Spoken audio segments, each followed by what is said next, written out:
Hello and welcome to recap of day 26 in the Karen Reed case. And let me start in the middle. In the middle of the day, we had the Cellbrite expert Lally promised us. He works for Cellbrite. He's kind of their suggestion box. When customers call Cellbrite and wants the boffins who make stuff to put in something in the program, he talks to them. He's a project manager. He's not working at a programming level at Cellbrite. He was sold as the guy who kind of wrote Cellbrite. He didn't. He has his own free Cellbrite interpretation software. And with that, he determined, I think, because I understood nothing, that the 22740 search How's Long to Die in the Cold didn't happen. It was about tabs being open, databases, vol files, sequestration number. I didn't understand anything. Did it happen? Didn't it happen? I don't know. Is it a big problem? Well, it's the state wants it gone because that would kind of indicate the third party culprit. We have spent more time proving other people didn't do it than Karen Reed did it. I had a smart guy in my chat. He looked at the data presented and he said, well, in my interpretation, the search might not have happened, but Tuesday will be voir dire of experts. We have a guy called Green in Florida who works with this. I'm just hoping, even if it happened or it didn't happen, that he clearly can tell me what I'm seeing because I didn't understand a word of it. We ended the day with Trooper Gorino, the guy who did all the digital stuff. They couldn't get anything from the car. He was so bad at his job that he couldn't unsolder a memory chip from a hard drive, not a hard drive, from a motherboard without ruining everything. He was calling companies being a Karen to try and get them to tell him how to get the data. They got nothing. They couldn't interpret any of the data that they got, and they ruined the motherboard in the car. So it couldn't really help us with that. But he did extractions on the phones, and they got text messages between Karen Reed and John O'Keefe. And let me just say, they had the worst relationship in history. There were texts so bad that I had to close my ears. I couldn't handle the amount of yelling in those texts. At some point, she said, "Are you not that into me? Do you want space?" And he said, I don't want to talk about it now." And as every woman then does, says, "Well, he says he doesn't want to talk. Maybe I should talk some more." And she keeps going on about, "If you want space, just tell me if there's someone else, if you're not as into it as I am." John says, "Well, we've been arguing weekly now for months. Maybe I don't really like that." She said, "You did me dirty. I'm helping you out. I'm trying to help you. And I just want to know if there's someone else." Really, really bad stuff. Some of the worst text I've ever heard. Oh no, because I used to be a teenager. I used to be married. I know women. That was tame AF. They did get the last messages she sent to him in the night where she said, "I'm going home. Your kids are effing, hugging alone, not effing alone." Does that prove anything? Yeah, that proves that even though she, according to them, just slammed into him, unalived him on purpose, still texted him that she was going to leave. Why? Wouldn't a person who just unalive someone keep quiet and then get surprised when she's woken up in the morning and he's not there anymore? Maybe. Does it look bad? Well, it just shows they had a relationship like most other people. It was so bad that he said, "You have to come drive for me," because the guy he was going out drinking with wanted to go home early. And when she claimed, when she stated that she wanted hot water in her apartment if she needed a shower. He said, I thought you were staying till Monday. So clearly, they were about to split up. They had a rocky relationship. Get over it. It happens all the time. Should they be together? I don't know. Is there any indication she wanted to unalive him? In my opinion, with my knowledge of the relationships I've been in, come on. If this is the worst you can get, Lally, you should really tighten that balloon knot. We know there will be voice messages where she's yelling. They will probably be bad. It will be presented out of order, out of context, just like the text today, to make her look as bad as possible. That'll be fine. I hope the defense come back and hit them hard, because it was clearly taken out of context. And of course, they only took those 3 on each page that made her look crazy.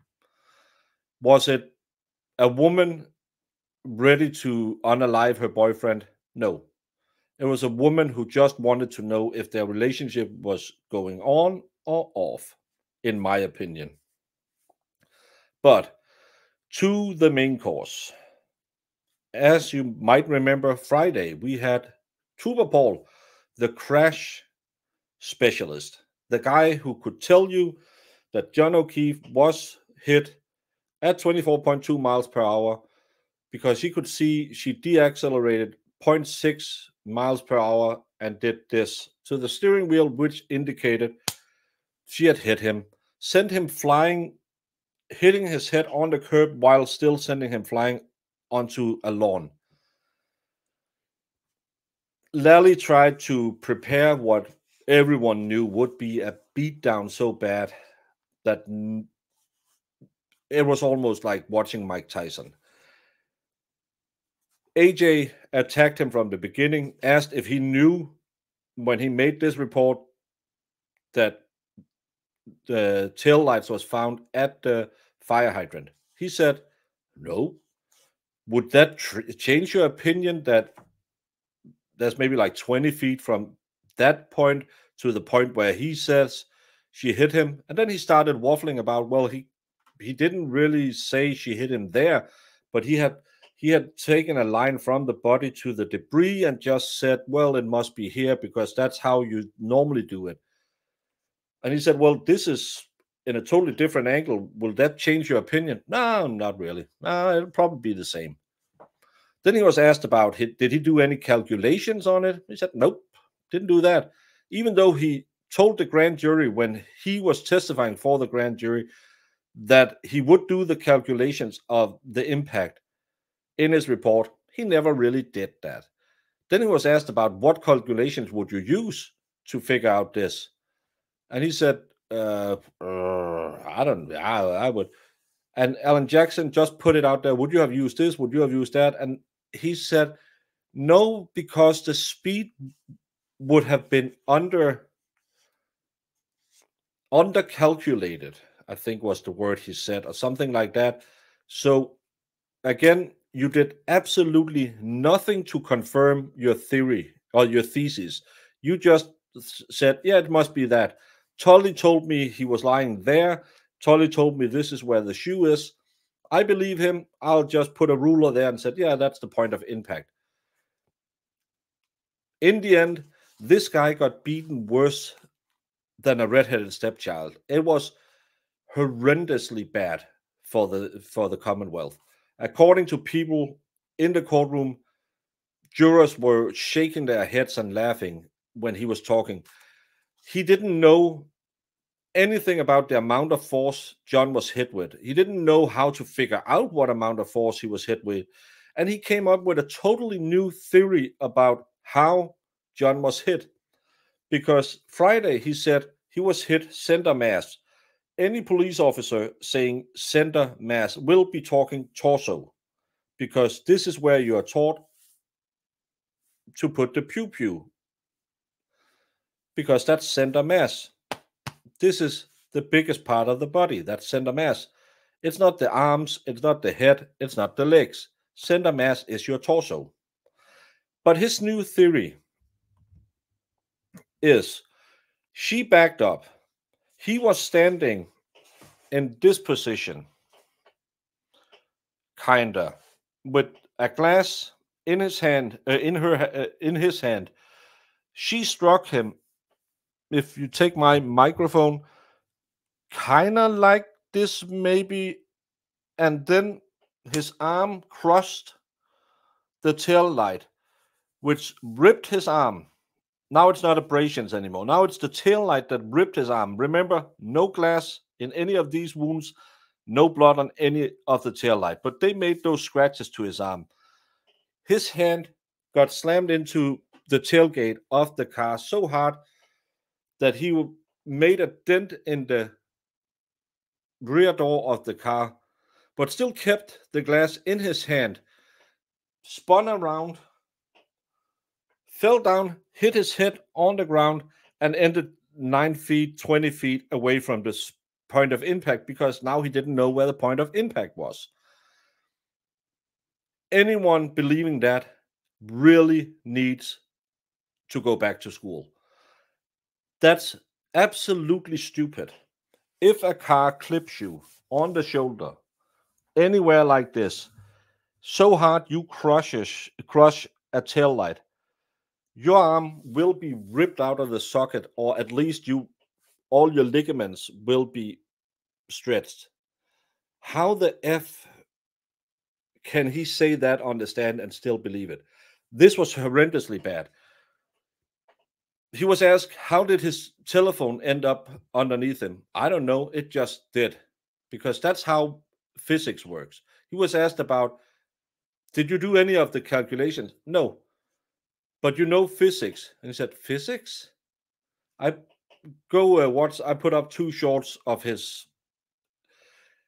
This was like asking your kids who ate the cookies, and he was pointing at the dog and the neighbor at the same time. It made no sense what he said. And again, apparently jurors were laughing at it because it was just stupid. He started arguing what a keystroke cycle was. He couldn't explain why keystroke or ignition turns on, or whatever he called it in the end, why they were missing in his graph. He had no idea about whatever it was he was supposed to be an expert in. We are going to bring in, oh, not we, the defense are going to bring in 3 engineers to talk about this. There will be Wadia Tuesday. These three engineers, if Bev throws them out, this is horrendous. But they will come in and they will show you on charts probably how the body would have been impacted. I can't wait. Today was even worse than Proctor. Even worse than Proctor. He knew nothing. He just got a report, was told, can this fit into your narrative? He said, yeah, let me just write it down and I believe it. He did no testing, nothing other than back the car up outside of a garage. He had no knowledge of any facts in the case. He believed the glass on the bumper was from the cup, even though the lab said it wasn't. This was so stupidly done that Lally really should, he should just drop the case. The final thing I will say, Trooper Guarino tested the 2 computers at John O'Keefe's house, because everyone knows who's been on Twitter that Karen Reed deleted all the Ring videos from her coming home at night and everything. No. The only access to the Ring videos was from John O'Keefe's mobile phone, which was at Fairview 34. So they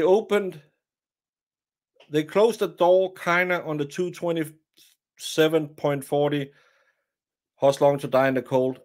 And then they opened a new door for, if they want to believe some Ring videos were deleted, someone with access to John O'Keefe's phone, who is not Karen Reed, because she had no access to it after he stepped out of the car, deleted videos. Who could that be?